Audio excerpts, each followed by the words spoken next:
যে পিতা সন্তানের লাশ শনাক্ত করতে ভয় পায় আমি তাকে ঘৃণা করি। যে ভাই এখনো নির্লজ্জ স্বাভাবিক হয়ে আছে আমি তাকে ঘৃণা করি। যে শিক্ষক বুদ্ধিজীবী কবি ও কেরানি প্রকাশ্য পথেই হত্যার প্রতিশোধ চায় না আমি তাকে ঘৃণা করি। ৮ জন মৃতদেহ চেতনায় পথ জুড়ে শুয়ে আছে, আমি অপ্রকৃতস্থ হয়ে যাচ্ছি। ৮ জোড়া খোলা চোখ আমাকে ঘুমের মধ্যে দেখে, আমি চিৎকার করে উঠি, আমাকে তারা ডাকছে।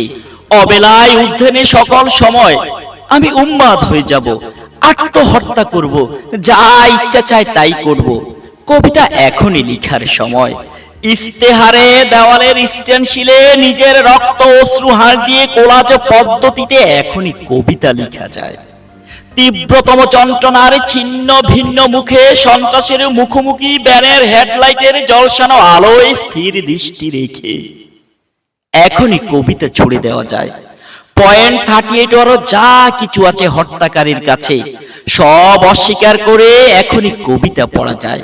লকআপের পাথরহীন কক্ষে ময়না তদন্তের হেজা কালোয় কাঁপিয়ে দিয়ে হত্যাকারীর পরিচালিত বিচারালয়ে মিথ্যা অশিক্ষার বিদ্যায়তনে শাসন ও ত্রাসের রাষ্ট্রযন্ত্রের মধ্যে সামরিক অসামরিক কর্তৃপক্ষের বুকে কবিতার প্রতিবাদ ধ্বনিত প্রতিধ্বনিত হোক।